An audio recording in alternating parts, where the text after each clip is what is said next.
은행 수수료 개선을 위해 은행들이 연내 수수료 모범 규준을 만듭니다. 금감원은 원가 분석을 통해 수수료 인상 요인이 있다고 판단되면 은행의 수수료 인상을 용인할 방침입니다. 정부는 상속증여세를 현금 대신 주식으로 납부받아 보유 중인 국세 물납증권 가운데 비상장 증권을 매각할 때 종목별로 분할 매각을 허용키로 했습니다. 정부가 보유 중인 물납 주식은 비상장 주식 5,375억 원, 상장 주식 4,354억 원에 달합니다. 국내 100대 기업의 비오너 임원 중 최고의 주식 부자는 252억 원어치의 주식을 보유한 LG생활건강 차석용 부회장인 것으로 파악됐습니다. 그 뒤를 신세계 구악수 회장, 현대차의 설영흥 부회장이 이었습니다.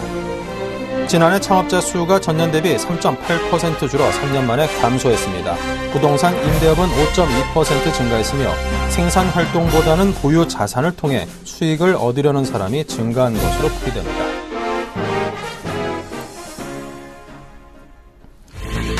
네, 시청자 여러분 안녕하십니까. 오늘장 내일장의 김동석입니다. 오늘 7월 18일 목요일 순서 시작하겠습니다. 자, 먼저 이 시각 현재 시황을 보겠습니다.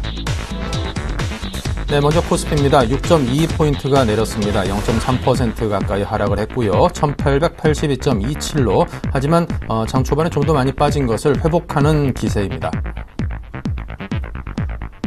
투자 주체별로 보겠습니다. 외국인이 다시금 매도세로 돌아선 것이 눈에 거슬리네요. 1,600억 원어치나 팔았습니다. 코스닥은 1.46포인트가 오르면서 잘 올라주고 있죠. 네, 투자 주체별로 보면요. 외국인은 코스닥에서도 팔고 있습니다. 하지만 그 양이 요 며칠 새 사들였던 것에 비하면 좀 미미합니다. 42억 원어치 팔고 있습니다. 원달러 환율은 4.2원이 오르면서 1,125.8원입니다.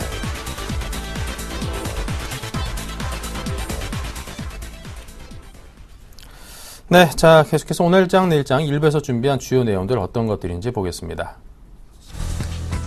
네, 먼저 애널리스트에게 듣는다. JB금융지주의 신규 상장에 따른 배경 및 영향을 짚고요. 실적 발표 전후에서 금융주의 투자 전략을 분석해 보겠습니다. 네, 그리고 김상균과 같이 하는 가치투자에서는 수익률 47% 상승세 지속을 위한 공략법과 저 PSR 공략 대응법에 대해서 듣겠습니다. 테마톡톡에서는 국내 전기차 출시에 따른 기대감으로 운수장비 업종이 상승한다는데요. 중장기적인 관점으로 분할 매수를 통한 매매를 알아보겠습니다. 7일간의 수익 다이얼에서는 박지훈 차장과 함께 파워로직스 듣겠습니다. 증시 촉앤촉에서는 시장 안정화 재료 및 시장 흐름을 전망하고요. 글로벌 자금 흐름도 함께 전망합니다. 네, 오늘 JB금융지주가 상장이 되면서 전북은행 상장이 폐지됐습니다. 본격적인 실적 시즌을 맞이해서 이 금융주의 실적도 속속 발표되고 있는데요. 향후 금융주의 전망 그리고 전략은 어떤 것들인지 KDB 대우증권 박준일 연구원을 연결해서 듣겠습니다. 안녕하십니까? 네, 안녕하세요.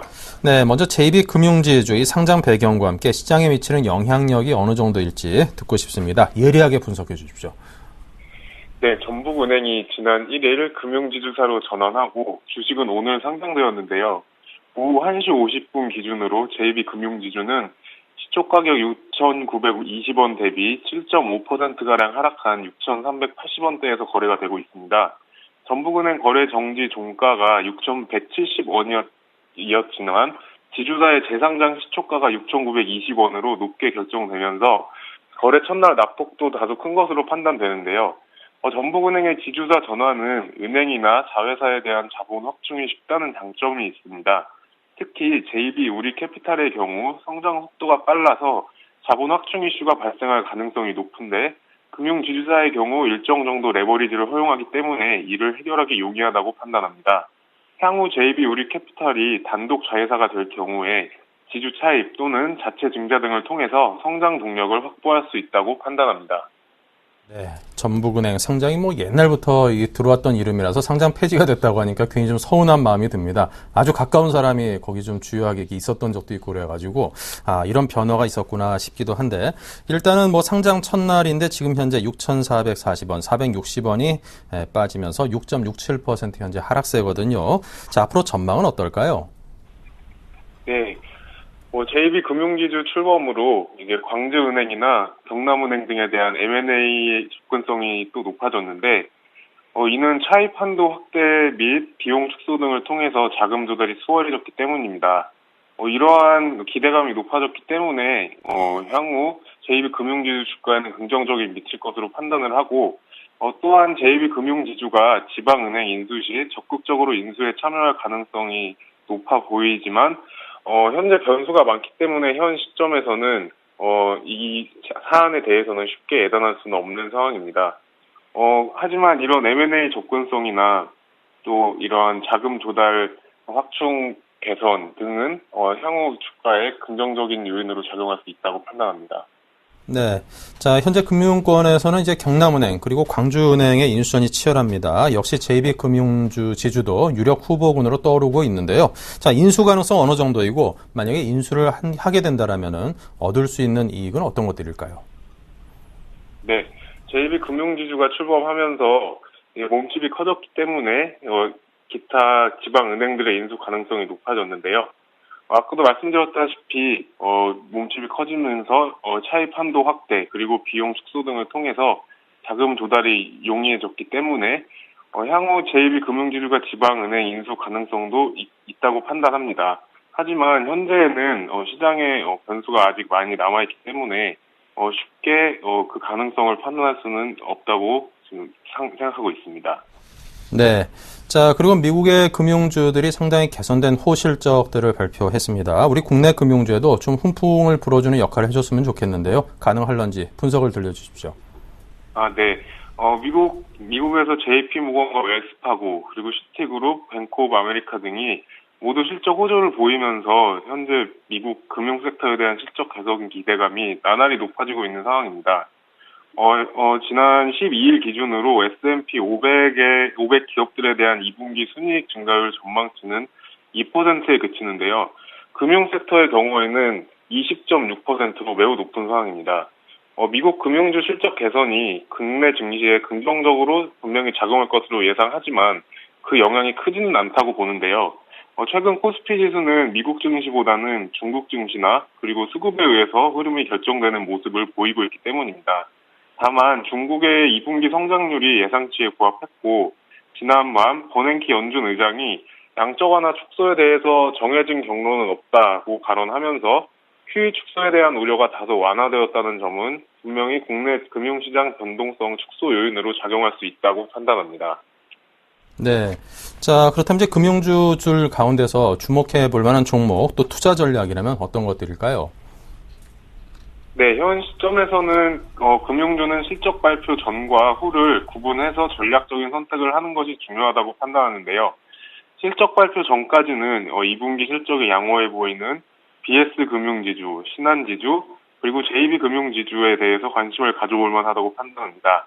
그리고 실적 발표 이후에는 일회성 손실 요인 때문에 2분기 실적은 부진하지만 향후 실적 개선 모멘텀이 기대되는 하나금융지주, KB금융, 기업은행, 그리고 DGB 금융지주 등에 대한 관심이 필요해 보인다고 생각합니다. 네. 자, 이렇게 해서 금융업종에 대해서 전반적으로 분석과 전망 또 투자 전략까지 세워서 들어봤습니다. 지금까지 KDB 대우증권의 박준일 연구원과 함께했습니다. 오늘 말씀 감사합니다. 네, 감사합니다. 네.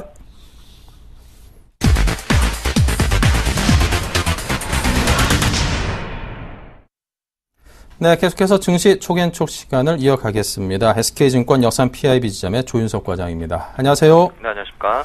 네, 우리 시장의 변동성이 어지간해서 좀 줄어들지 않고 있습니다. 그래도 그나마 좀 우상향 움직임을 보여주는 것 같아서 다행이다 싶긴 한데요. 자, 우리 시장 언제쯤 좀 안정을 되찾고 좀 안심하면서 투자를 할 수 있을까요? 네, 그 정확한 시기는 주장하기 힘들지만 서서히 변동성이 좀 축소되는 과정을 겪지 않을까 판단하고 있습니다. 우선적으로 FOMC에 대한 쇼크 상태가 이제 서서히 시장에서 받아들여지면서 그런 오해가 풀리는 것들을 발견할 수가 있을 것 같고요. 어제 같은 경우도 버냉키 의장이 그런 것들을 직접적으로 해명하면서 시장은 변동성이 좀 축소되는 모습을 계속적으로 보이고 있습니다. 이제는 경기 회복에 대한 신뢰가 조금 중요하는 그런 시점을 좀 넘어가는 걸로 판단하고 있는 상황이고요. 미국 시장은 여전히 좋긴 하지만 그 외 선진 시장이죠. 유럽과 그리고 아시아에서 계속적으로 노이즈가 나고 있는 중국에 대한 경기 바닥 확인이 굉장히 중요할 것 같습니다. 우선적으로 거시 매크로적인 그 이벤트를 보셔야 될 것 같은데요. 우선 일본 참의원 선거가 21일 날 있게 되죠. 그렇게 되면서 아베노믹스에 대한 진행 상황에 대한 그런 글로벌 자금의 그런 확신 그리고 연속성이 어느 정도 될까 판단해 보셔야 될 것 같고요. 그 전까지는 매수 타이밍보다는 오히려 시장을 관망하시는 것이 좀 좋지 않을까 보고 있습니다.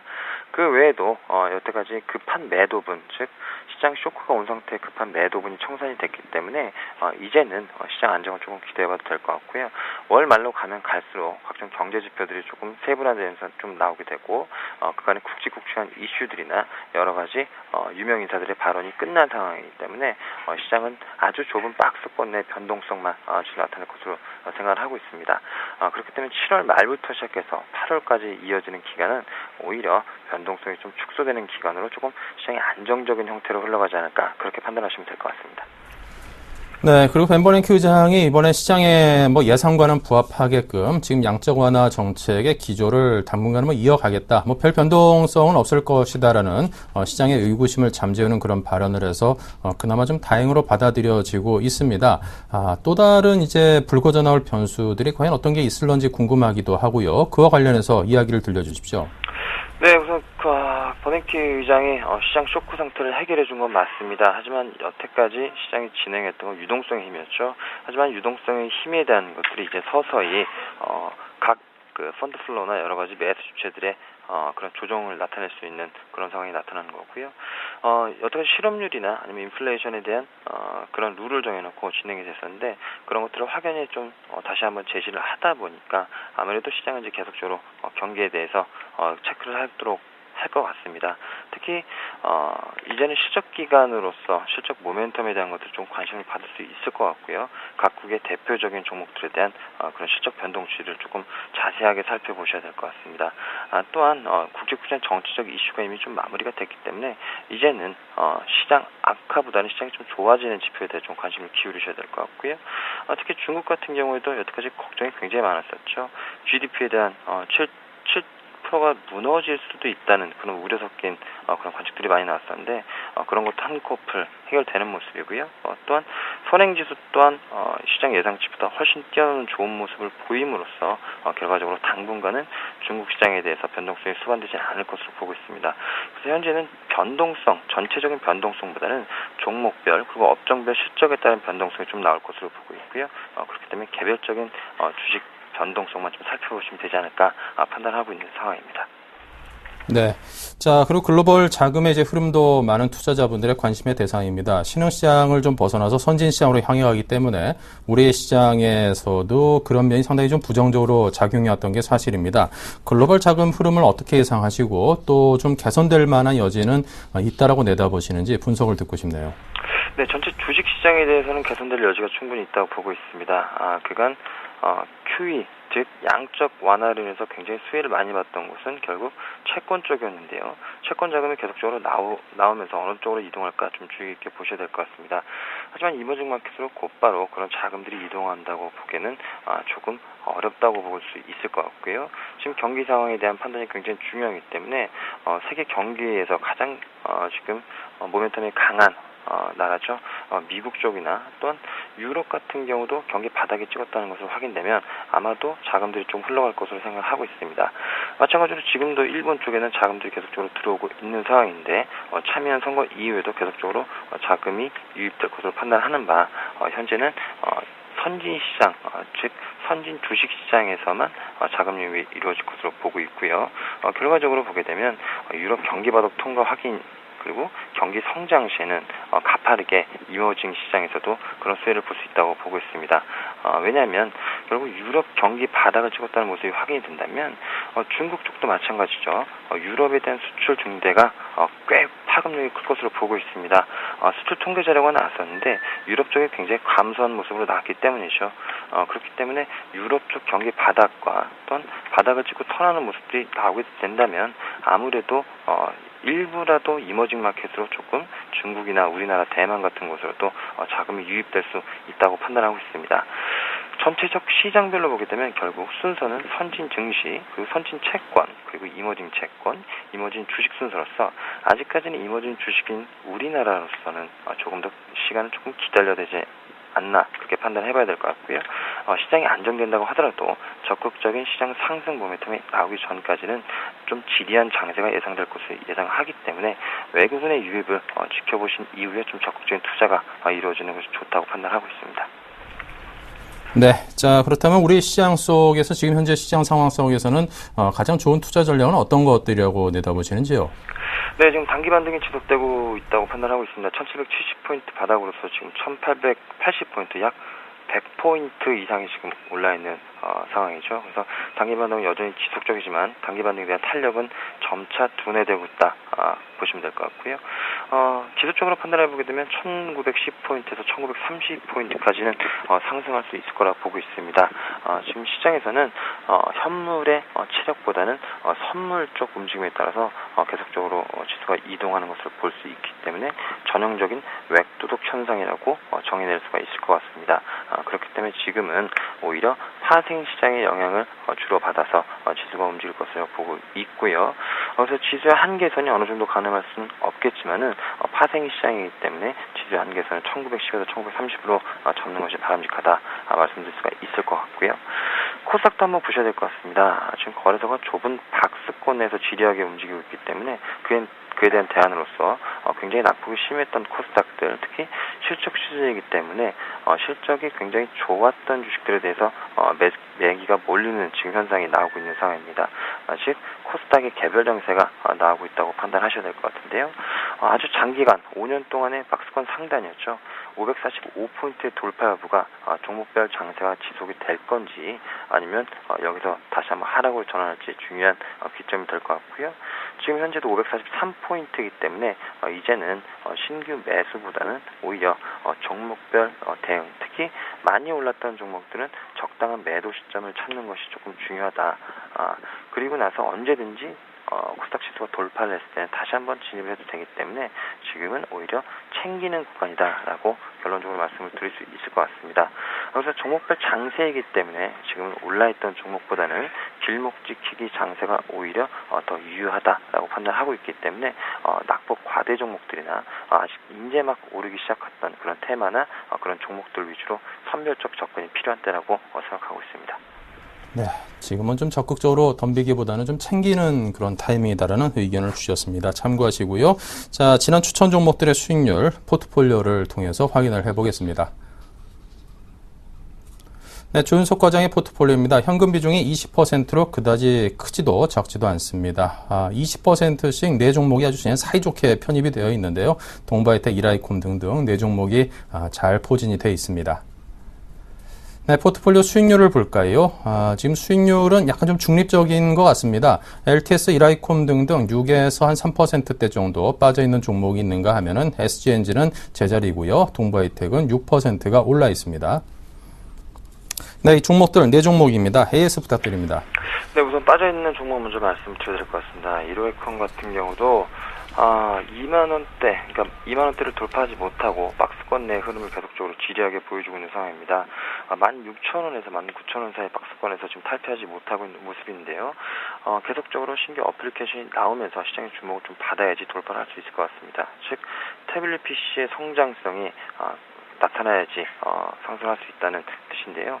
태블릿 PC들이 연속적으로 출시가 되고 또한 스마트폰에 대한 관심이 이제는 태블릿 PC를 이동을 할 때 아마도 상승할 것으로 판단하고 있습니다. 이 종목 말고도 태블릿 PC에 관련된 종목들은 바닥을 짚고 턴하는 모습들을 계속적으로 관찰을 할 수가 있기 때문에 이 종목에 대한 상승은 아직까지 끝나지 않았다고 판단하셔야 될 것 같고요. 기술적 흐름상 16,000원 부분이 무너지지 않는 한 계속적으로 보유하는 것이 정석적인 포지션 움직임이다라고 판단하고 있습니다. 또한 실적 부분에서도 판단해 보시게 되면은 아직도 굉장한 저평가이기 때문에 오히려 현금 비중이 있게 되면 사셔도 무방할 정도로 밸류에이션이 굉장히 매력적이다라고 판단을 드릴 수가 있기 때문에 이라이콘 같은 경우 계속적으로 홀딩 의견 전해드리도록 하겠고요. 그 다음 저희가 손실을 보고 있는 종목이 LTS입니다. 제가 말씀드렸던 여러 가지 장비 업종 중에서도 탑 P라고 꼽을 수 있을 거로 생각하고 있는데요. 하반기 분명히 삼성 측에서도 아몰레드 투자에 관한 것들이 진행이 될 거라고 판단을 하고 있습니다. 이번에 진행이 되지 않게 되면 투자 시기를 실기하기 때문에 결과적으로 글로벌 시장에서 두각세를 나타내기 힘들기 때문이죠. 그래서 삼성 SDI에 아몰레드 실링 장비를 독점으로 납품하고 있는 LTS 같은 경우는 여전히 긍정적 시선으로 바라보셔야 될 것 같고요. 또한 기술적 흐름으로 보시게 되면 10,000원 초반대에서 굉장히 횡보하는 모습을 지금 보이고 있는데 이 횡보세는 에너지 비축세라고 보고 있습니다. 특히 빠지게 되면 저가 매수가 굉장히 많이 들어오고 있는 그런 상황이기 때문에 언제든지 기관이라든지 메이저 세력들이 조금만 들어오게 돼도 물량이 없는 관계로 굉장히 급한 상승이 나올 수 있는 가능성이 있기 때문에 LTS도 여전히 수주 잔고 펀더멘털도 확인이 되는 상태고요.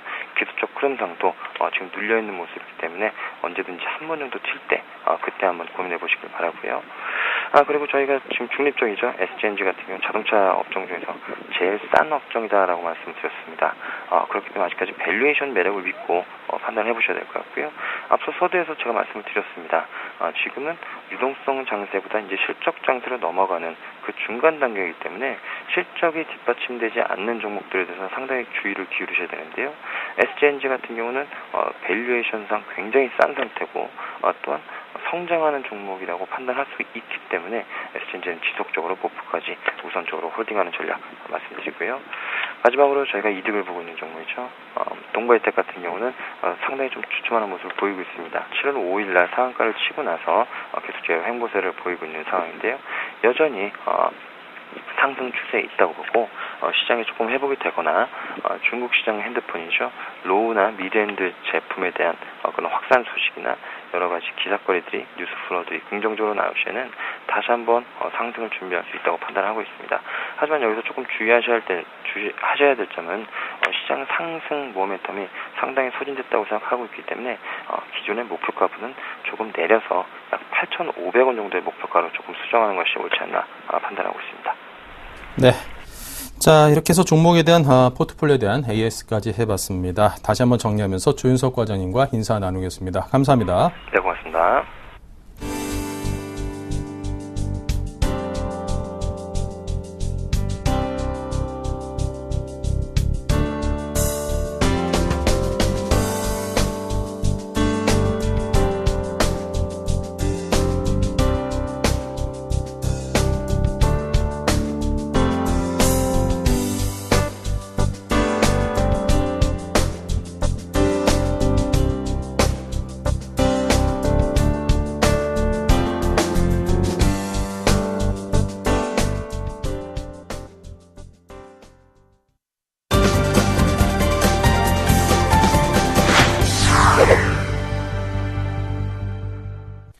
네, 다음은 테마 톡톡 시간입니다. 국내 시장에서 이제 전기차가 출시될 것이다. 이런 기대감이 커지고 있습니다. 전기차가 그전에도 있었던 것 같긴 한데요. 이제 본격적으로 전기차 시장이 열릴 것이다라는 그런 기대감이 좀 더 커지고 있는데, 물론 상황은 좀 더 지켜봐야겠습니다만, 운수장비 업종이 그런 기대감에 영향을 받아서 상승을 하고 있습니다. 샘플러스의 정대희 멘토를 연결을 해서 이 이야기를 나눠보죠. 안녕하십니까? 네, 안녕하세요. 네. 승천 열심 멘토 정대입니다. 자, 오늘 운수장비 업종이 전반적으로 상승을 하고 있는데요. 그 구체적인 배경부터 들어볼까요? 예, 일단 국내 그 전기차 출시에 대한 기대감과요, 그리고 2분기 실적에 대한 기대감이 서로 믹스가 되면서 주가가 올라왔다라고 좀 말씀을 드리겠습니다. 최근에 그 환경부가 2015년 이후 그 저탄소차, 즉 현역금 제도 도입 예정이라는 발표와 함께요, 탄소 배출권이 적은 차를 대상으로 보조금을 지원할 예정이라고 계획을 발표했고요. 국내 자동차 업종은 이에 힘을 실어주는 모습이 나왔죠. 그래서 먼저 대규모 산업단지에 위치한 경남 창원, 그리고 전남 영광, 경북 포항 등의 산업단지 내에서요, 업무용 차량을 전기차로 바꾸면 보조금을 지원한다는 내용입니다. 이러한 내용들이 최근에 그 수급의 흐름에 더 호재가 되지 않았나라고 말씀을 드리면서, 또한 실적 개선의 기대감에 대해 더 부추겨주는 모습이 나오고 있습니다. 자, 저도 이게 좀 보니까 그 모델별로도 이렇게 나온다라고 하는데, SM3, 그리고 레이, 스파크 이렇게 3개 모델 정도가 이렇게 나온 거를 저도 좀 본 것 같습니다. 근데 이제 전반적으로 보다 보니까 이게 한번 충전을 한 6시간 걸려서 하면은 한 130km 정도 달린다 그러고, 그렇고 놓고는 가격은 뭐 3천만 원대가 넘는다라고 보조금을 받아도 워낙 만만치 않은 그 제품이고 보면은 야 이런 것들이 과연 운수장비라는 그 큰 업종 전체의 전기차라는 테마가 작은 테마가 미치는 영향이라는 게 과연 있을 수 있을까 이런 의구심은 개인적으로 들거든요. 이와 관련해서 업종의 향후 전망과 전략을 좀 들려주십시오. 예, 일단 뭐 일반 사용자들한테는 아직까지 좀 시간이 걸리는 얘기고요. 일단 이런 기관들을 통해서 먼저 좀 보급을 해보고 그에 대해서 차후 이제 어떠한 뭐 잘못된 점이라든가 잘된 점을 보완해서 일반인들한테도 아마 도입이 될 거고요. 이 전략을 좀 제시해드리면요. 중장기적인 관점으로 봤을 때 충분히 분할 매수를 통한 매매가 적합하다. 즉, 단기 트레이딩보다는 분할 매수를 접근하시면 최근에 이제 이런 뭐 국내 그 전기차뿐만이 아니라 실적에 대한 개선 기대감이 있기 때문에 충분히 가능하다라고 좀 말씀을 드리겠고요. 향후 운수장비 업종은 점진적으로 주가 상승이 명백히 예상이 된다라고 좀 말씀을 드리겠습니다. 그 이유를 이제 말씀을 드릴 건데요. 최근 시장이 불안한 가운데도 그 외국인들의 불안한 가운데 외국인들의 매도세가 유입이 되면서도요. 기관과 외인들을 통한 지수 방어적인 차원에서 매수가 또 유입이 되고 있습니다. 특히 기관은 방어적인 성격을 갖고 좀 매수를 해주고 있고요. 또 외국인들 같은 경우는 이러한 호재를 통해서 실적 개선 기대감을 통해서 충분히 지금 매수를 해주고 있는데 이런 전기전자와 더불어서 2분기, 3분기에는 충분히 우리나라 증시의 투톱 체제를 유지할 수 있다. 운수장비 업종이요. 그렇기 때문에 지수 방어 및 이런 견인차 효과를 지수 상승에 대한 견인차 효과를 해줄 것으로 보이고요. 최근 현대와 기아는 경기 불황에도 불구하고 가장 중요한 즉 유럽의 생산 능력을 높이기 위해서요. 터키 등의 그 공장 증설을 비롯한 투자 확대를 지속적으로 지금 실시하고 있습니다. 이는 지금 당장은 어렵겠지만요. 유럽 경기 회복에 따른 그 수주에 대한 발판에 대한 포석이라고 말씀을 드리겠고요. 물론 증설에 대한 지출 비용이 단기적으로는 부담이 작용되는 건 사실입니다. 최근 유럽 경기 회복의 속도가 또 둔화되고 있고 또 중국 경기 또한 또 둔화되고 있기 때문에 물론 부담이 되는 건 맞습니다. 하지만 완성차 업체들의 그 격전지로 불리는 미국과 중국, 유럽 이른바 3대 핵심 시장에서요. 타 경쟁사에 비해서 판매량 감소 차원에서 낮은 편이기 때문에요. 어느 정도 절반의 성공을 거둔 것이 아닐까. 특히 경기가 불황이라는 걸 좀 감안했을 때는 좀 괜찮은 성과다라고 좀 말씀을 드리겠고요. 최근 그 선진국의 그 양적 완화로 수출 가격 경쟁력에서 좀 우려를 나타냈지만 실상은 차량 가격 대비 성능이 우수하고요. 그리고 AS 측면에서도 우수하다는 그 소비자들의 반응이 좋았던 걸로 나타났습니다. 그래서 이러한 현대 기아의 그 선방에 힘을 입어 실적 개선이 가시권에 들어와 있다. 이것은 곧 이제 유럽과 중국의 경기 회복 속도가 가속화가 되면 더 뚜렷이 실적으로 이어질 거다라고 말씀을 드리면서 향후 주가는 충분히 상승할 수 있다라고 좀 말씀을 드리겠습니다. 네. 자, 그렇다면 운수장비 업종 전반적으로 앞으로도 기대감이 크다는 말씀이신데요. 그 가운데 종목이라면요?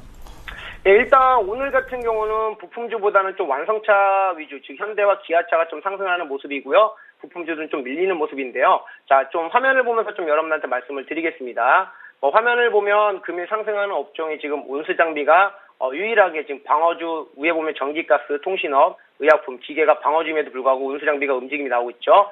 자, 금일 추천드릴 종목은요. 오히려 지금 DIC라는 부품주를 좀 제가 차트를 DIC라는 종목을 좀 추천해드리고 싶습니다. 이 종목은 추천을 드리는 이유는요. 물론 자동차 부품만 판매하는 게 아니라 중장비 부품도 제조 및 판매를 하는 업체입니다. 최근에 그 중공업 쪽이 좀 강세를 보이고 있는 모습이 나오고 있기 때문에요. 이 기업은 제품 및 그 매출처의 다각화를 가지고 있는 업체입니다. 현대기업뿐만 아니라 글로벌 그 자동차 완성차 업체에 납품을 하고 있기 때문에요. 충분히 지금 봐도 주가가 상당히 잘 올라가는 모습이 나오고 있고요. 기술적으로 봐도 지금 5일선을 타면서 주가가 잘 가는 모습입니다. 그렇기 때문에 이 종목을 지금 매수가를 좀 추천해드리겠고요. 매수가는 현재 매수가를 그대로 유지해 주시면서요. 목표가는 5,300원, 최근에 고점 자리를 좀 잡아드리겠고, 손절가는 좀 러프하게 4,500원 정도를 제가 제시를 해드리도록 하겠습니다. 네, 알겠습니다. 오늘은 DIC에 대해서 자동차 업종 가운데 추천 종목으로 말씀을 해주셨습니다. 지금까지 샘플러스의 정대희 멘토님과 함께했죠. 감사합니다. 예, 수고했습니다.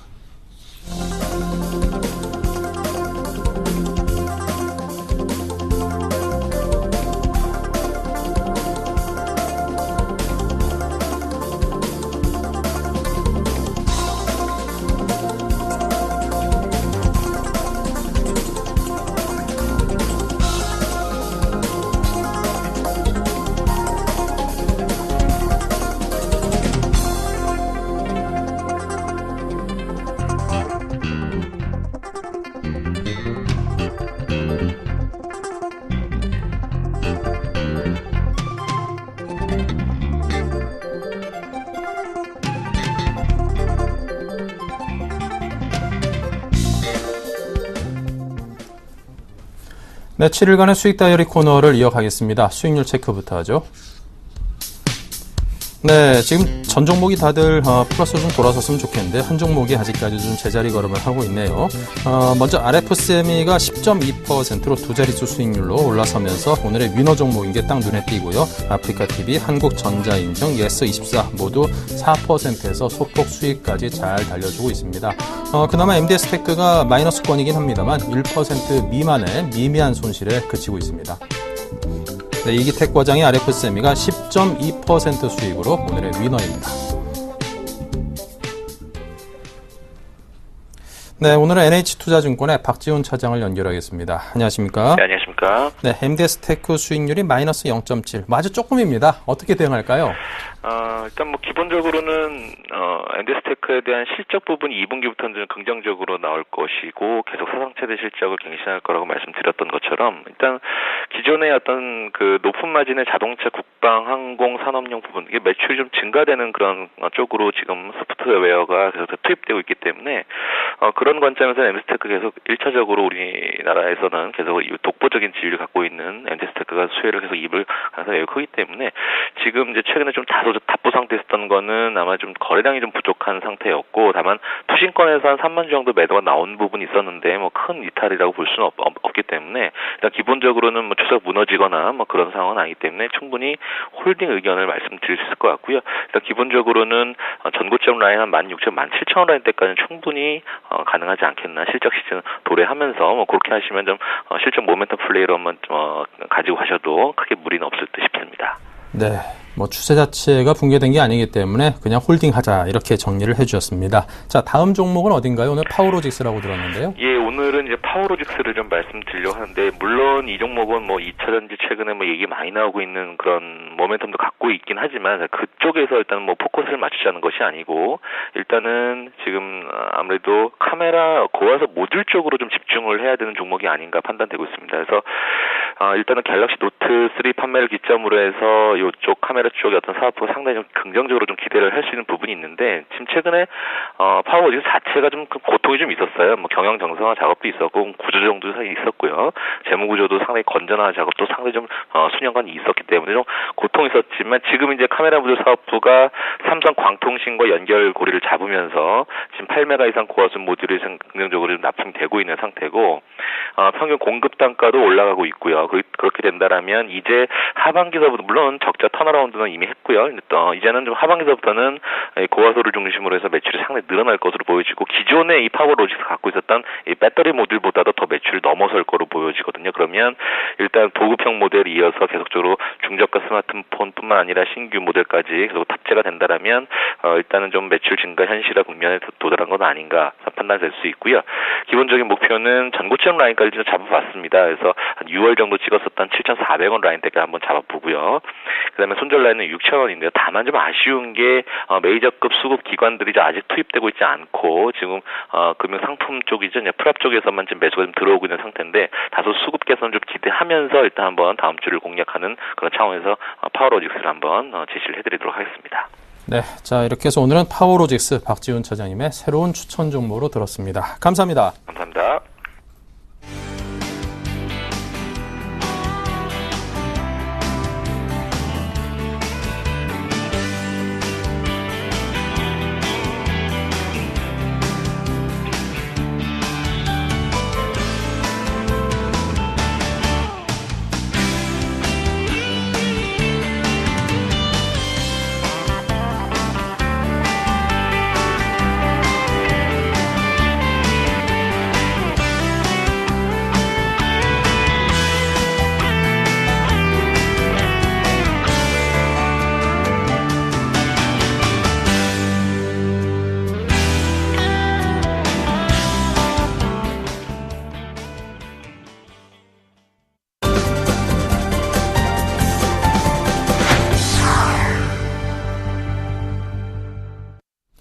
네, 계속해서 플랜A 투자연구소의 김상균 팀장님을 모시고 진정한 가치 투자의 비법을 전수받아 보겠습니다. 어서 오십시오. 네, 반갑습니다. 네, 먼저 오늘 장에 대해서 좀 마감 전략을 먼저 세우는 게 우선이 아닌가 싶은데요. 오늘 장의 흐름이 코스피는 좀 빠졌습니다. 그리고 반면에 코스닥은 아주 소폭이나마 오르면서 그나마 좀 높이를 잘 유지를 해주고 있는데요. 자, 오늘 장 마감 전략에 대해서 상세히 들려주십시오. 네. 전체적으로 시장 자체가 어느 정도 약세를 보이고 있습니다. 최근 들어서 시장에 급락이 나오고 나서 추세적으로 기술적 반등이 나오고 난 뒤 다시 어느 정도 강한 흐름으로 어느 정도 멈춰진 상태다라고 볼 수가 있겠습니다. 예, 다시 한번 보시겠지만은 시장 자체가 최근에 급락했던 거에 대비해서는 어느 정도 반등이 나왔다라고 볼 수 있습니다. 시장 자체가 불안하거나 어느 정도 수급적인 논리를 많이 따지시는 분들 같은 경우에는 반등이 나왔을 때 추가적으로 현금 확보를 하거나 현금이 부족한 분들은 어느 정도 현금을 확보를 해서 차후에 폭락이라든지 이런 부분에서 항상 준비를 하시는 게 좋을 것 같습니다. 향후 앞으로 폭락이 나온다, 아니면 대세 상승이 나온다, 그 부분을 예측할 수는 없겠지만은 항상 시장 자체는 꾸준히 올라가거나 꾸준히 내려가는 거 없이 항상 출렁임, 즉 움직임이 많기 때문에 그 부분에서 해지 전략으로 인해서 항상 현금은 꼭 10% 이상은 보유하고 있는 것이 주식 투자를 하는 데는 오히려 더 좋다라고 말씀드리겠습니다. 네, 현금 비중 한 10% 이상씩은 꼭 갖고 가는 게 주식 투자에는 좋다, 이런 말씀을 해주셨습니다.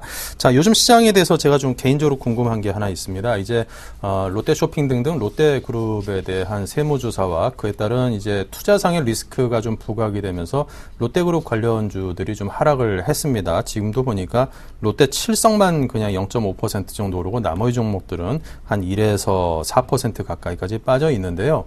사실 그래도 롯데그룹이라는 게 이제 속한 그 업종에서는 워낙 이제 두각을 나타내고 있는 그런 기업인데다가 현금 많고 땅 많고 워낙 우량한 기업으로 꼽히고 있습니다. 평소 사고 싶었는데 좀 비싸서 못 샀던 이런 종목들에 대해서 오히려는 위기를 좀 잘 좀 활용해가지고 좋은 투자 기회로 활용을 해볼까? 라고 생각을 하는 투자자분들이 있다라면은 어떤 의견을 주시겠습니까? 하지 말라고 하시겠습니까? 아니면은 한번 해보라고 하시겠습니까? 이 롯데 같은 경우에 전체적으로 시장의 흐름과 상관없이 지속적으로 얘기를 하겠지만은 사실 코스피 대형주라든지 코스피 중소형주, 코스닥에 대한 스몰캡 이런 종목들을 가리지 않고 투자하는 것이 가장 좋습니다.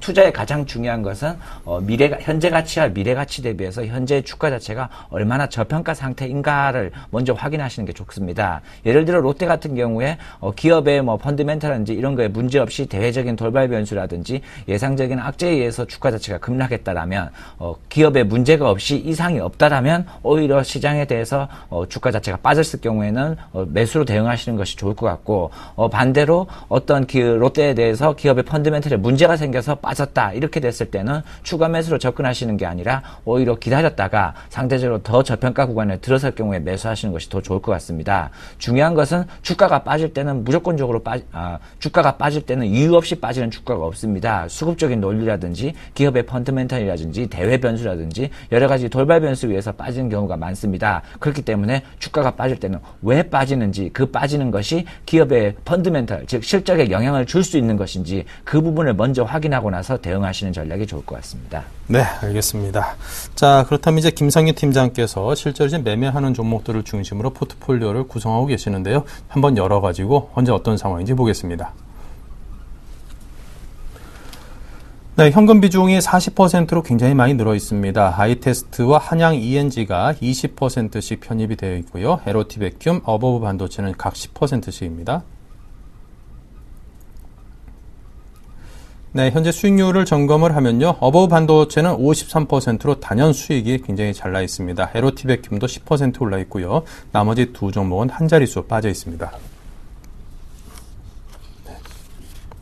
네, 자, 저희가 펜 엔터테인먼트가 그동안 계속 좀 손실이 나 있었는데, 오늘 이전에 이제 긴급 AS를 통해서 펜 엔터테인먼트에 대한 매도 의견을 저에게 전해주셔서 전달해드린 바 있거든요. 자, 펜 엔터테인먼트에 대해서 먼저 의견을 여쭙고 이 네 종목에 대해서 또 하나하나 풀어보죠. 예, 펜 엔터테인먼트 개인적으로 많이 아쉬운 종목입니다. 약 1년 반 정도 주식을 들고 있었는데, 뭐 여러 가지 어느 정도의 수익 실현을 하고 나머지 물량을 계속 보유하고 있는 상태로 꾸준히 들고 있었지만은 펜 엔터테인먼트의 펀더멘털이 계속 훼손이 되면서 주가 자체가 어느 정도의 지속적인 하락이 나왔습니다. 가장 중요한 것은 어제 펜 엔터테인먼트가 BW 불량 BW 100억 원을 발행했습니다. 현재 시가총액 대비해서 약 34%의 수준이라 볼 수 있습니다. 엄청난 대규모 말 그대로 BW가 큰 BW가 나왔다. 시장의 대형 악재라고 볼 수 있겠습니다. 이미 화요일 날에 시장이 어느 정도 펜 엔터테인먼트가 약 14% 정도 한가에 가까운 것이 빠지면서 그 이후에 BW 공시가 나오면서 현재는 뭐 마이너스 1.61% 정도에 움직이고 있는 모습을 볼 수 있겠습니다. 하지만 현재 마이너스 16%라고 볼 수 있겠지만은 현재 그 BW 100억 규모에 대비해서는 아직도 추가적으로 더 빠질 수 있는 구간이다라고 볼 수 있겠습니다. 시장 자체가 워낙 그동안 펜 엔터테인먼트 주가를 보게 될 경우에는 고점 대비해서 약 반토막이 나 있는 상태이기 때문에 지금 대형 악재가 나왔음에도 불구하고 시장에서 큰 반응을 하지 않았다. 오히려 며칠 전에 선 반영으로 어느 정도 빠졌기 때문에 지금 매수하는 것이 좀 괜찮지 않을까, 트레이딩 관점으로 괜찮지 않을까 이렇게 생각하시는 분들이 계시는데 BW 100억 같은 경우에는 매우 큰 현상입니다. 더욱이 펜 엔터테인먼트 같은 경우에는 2분기라든지 3분기 실적이 저조할 것으로 예상되고 있습니다. 2분기 같은 경우에는 그나마 좋겠지만은 3분기 같은 경우에는 편성된 드라마가 없기 때문에 당연히 실적은 저조할 것으로 나오고 하반기 때의 드라마 약 10월경에 드라마 하나 편성되어 있습니다. 그것만큼 실적 자체가 모멘텀이 부족하기 때문에 향후 펜 엔터테인먼트는 좀 더 가격적인 메리트가 더 내려왔을 경우, 더 저평가 구간에 들어왔을 경우에 오히려 관심을 가지는 게 더 좋을 것 같습니다. BW 30% 같은 경우는 어떻게 계산하시냐면 현재 시가총액에서 30% 이상을 더 더해줘서 밸류에이션을 계산하셔야 됩니다. 추가적으로 물량이 나올 수 있는 물량이 향후 희석될 수 있기 때문에 그 부분을 감안하고 밸류에이션을 지켜보시는 게 더 좋을 것 같습니다. 그리고 현재 보유하고 있는 종목입니다. 제일 먼저 어버브 반도체입니다. 현재 수익률이 50%가 넘는 수익률을 보여주고 있습니다. 어버브 반도체 같은 경우에는 제가 지속적으로 언급을 해드렸지만은 32비트 MCU라든지 100세 가전이 꾸준히 성장하게 될 경우에는 어버브 반도체도 마찬가지로 동방 성장할 수 있다라고 볼 수 있겠습니다. 특히 IR 블라스터라든지 그 갤럭시 탭에 들어가고 있고 향후에 현재는 IR 블라스터가 타사 제품 삼성에서 타사 제품을 쓰고 있겠지만은 향후에 어버브 반도체의 IR 블러스터라든지 그런 4가지 모듈, 센서 모듈이라든지 이런 모듈이 향후에 납품될 가능성이 존재하고 있습니다. 납품이 될 경우에는 그 매출액 규모 대비해서는 지속적으로 성장이 가능하기 때문에 어버브 반도체 50% 정도의 현재 수익이 나 있지만 마찬가지로 여기서 수익 실현을 해서 빠져나오기보다는 꾸준히 홀딩해서 내년까지 지켜보는 것이 좋을 것 같습니다. 개인적으로 어버브 반도체를 지속적으로 확인하고 단방을 가면서 현재 확인하고 있을 경우에는 올해보다 내년이 좋고 내년보다 내후년이 좋은 지속적으로 앞으로 꾸준히 성장할 수 있는 그런 종목이라고 어버브 반도체는 생각할 수 있습니다. 네. 예, 두 번째로 아이테스트라는 종목입니다. 최근에 어제 같은 경우에 큰 뉴스가 나왔습니다. 삼성전자 D램을 갖다가 하이닉스에 일정량을 납품을 하겠다는 얘기가 나왔습니다. 그만큼 그 메모리 D램이라든지 모바일 쪽으로는 현재 메모리가 어느 정도 수요와 공급의 논리에 의해서 어느 정도 그 물량이 나올 수 있다라고 보시면 되겠습니다. 그렇기 때문에 그 물량을 아이테스트가 외부 물량으로 가져갈 확률이 매우 높다라고 보시면 되겠습니다. 특히 아이테스트 같은 경우에는 회계 기준 변경으로 인해서 올해 약 100억 원에 가까운 이익이 다시 더 잡히게 되는 겁니다. 물론 총액 이익의 부분에 대해서는 큰 변함이 없겠지만 회계상으로 기준에서는 작년 YOY 대비해서는 큰 폭으로 성장하는 모습을 보여줄 수 있기 때문에 올해 물량이 늘어나는 부분과 회계 기준이 변경했던 부분 그 두 가지가 합쳐진다라면은 아이테스트 2,200원 지금 정도 2,000원 초반대의 가격대라면은 충분히 가격적인 메리트가 있다라고 보시면 되겠습니다. 아이테스트 역시 짧게 보는 게 아니라 빨라도 올해 연말까지는 지켜보셔야 됩니다. 그렇기 때문에 꾸준히 홀딩을 해서 수익을 극대화하는 것을 제시해 드리도록 하겠습니다. 그리고 한양ENG입니다. 가장 제가 애착을 가지고 있는 종목이라고 보시면 되겠습니다. 한양ENG에 대해서 제가 가장 애착을 가지는 것은 안전마진이 확보가 되어 있습니다. 실적 부분에 대해서 올해라든지 내년 약 2개년도의 부분에서는 사상 최대 실적이 나올 것으로 예상하고 있기 때문에 특히 삼성에서 투자를 하고 있는 대형 투자 중국 시한이라든지 화성 17라인이라든지 SMD의 A3라든지 이런 라인에 대해서는 한양ENG가 다 들어가고 있습니다. 배관 설비가 들어가면서 그 클리닝 부분에 실적이 잡히게 되고 기존의 플랜트라든지 이런 플랜트 설비에 대한 영업 OPM보다는 반도체, 디스플레이 쪽, 이 IT 쪽의 OPM이 높기 때문에 당연히 한양 ENG의 실적은 좋게 나올 수밖에 없다라고 보시면 되겠습니다. 현재 뭐 6,500원에서 7,000원 정도의 작은 하락이 나오고 나서 다시 반등이 나왔습니다. 7,000원 이하 구간에서는 충분히 가격적인 메리트가 있다라고 보시고 7,000원 이하 구간에서는 꾸준히 올해와 내년을 지켜보고 비중을 채워가면서 물량을 늘려가는 것을 추천해 드리도록 하겠습니다. 한양 ENG 뭐 1, 2%의 수익률에 기대하기보다는 얼마만큼 그 종목에 대해서 확신을 가지고 비중을 더 많이 넣을 수 있는가에 대해서 오히려 고민하시는 것이 좋은 전략이라고 보시면 되겠습니다.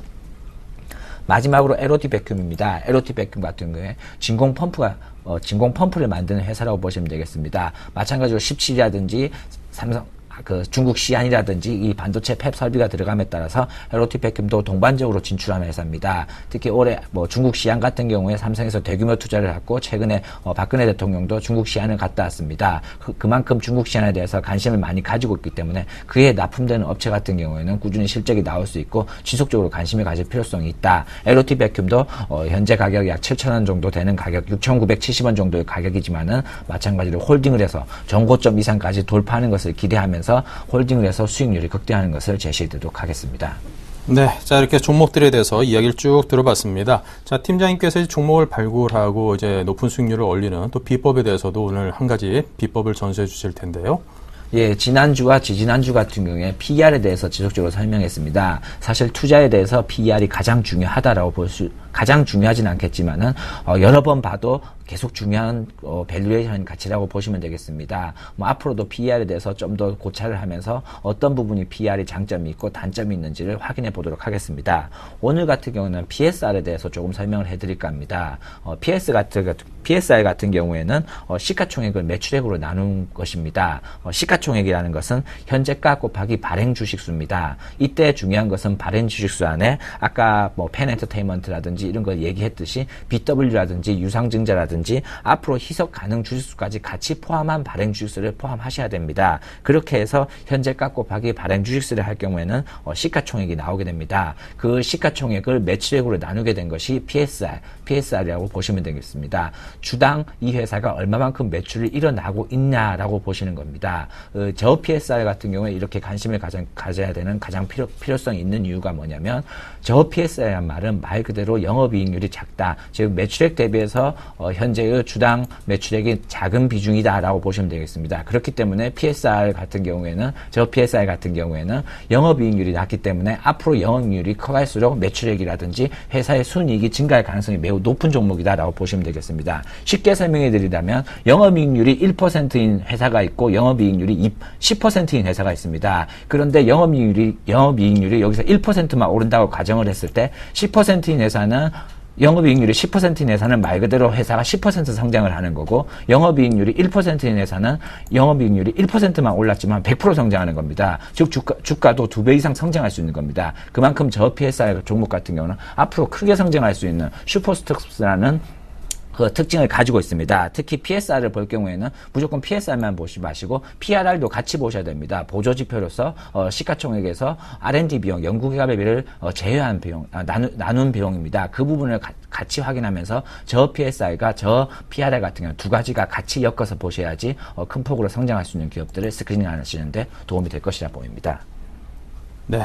자, 이렇게 해서 오늘도 뭐 김상윤 팀장께서 여러분께서 시장에서 투자를 하는데 성공할 수 있을 만한 그런 비법을 한 가지 전수를 해주셨으니까요. 뭐 한 번에 이해하기에는 좀 쉽지 않을 것 같습니다. 저희 방송 다시 보기 등등을 좀 활용하시고 여러 정보를 습득하셔서 여러분의 실력으로 잘 한번 만들어 보시기 바랍니다. 자, 그럼 김상윤 팀장의 포트폴리오 정리를 해보겠습니다. 네, 지금 현재 현금 비중이 40%로 굉장히 높게 올라와 있습니다. 상당히 그 전에 현금 비중이 낮았던 것에 비하면 확 늘어나 있는 걸 확연히 볼 수 있죠. 네, 수익과 손실이 현재 두 종목으로 나뉘어 있습니다. 어부 반도체가 53%, LOT 백큐음이 10%로 수익이 나 있는 종목은 모두 두 자릿수의 수익이 나 있고요. 나머지 두 종목 손실은 마이너스 4, 마이너스 6%, 아이테스트 등 요 며칠 새에 다시금 상승세를 감안하면은 조만간 아마 다음 주쯤에는 이게 수익권으로 바뀌어 있지 않을까 그런 생각을 해봅니다. 네, 지금까지 플랜A 투자연구소의 김상균 팀장과 함께했습니다. 감사합니다. 수고하셨습니다. 네. 자, 오늘 장내일장 1부 여기서 마치고요. 잠시 후 2부에서 뵙겠습니다.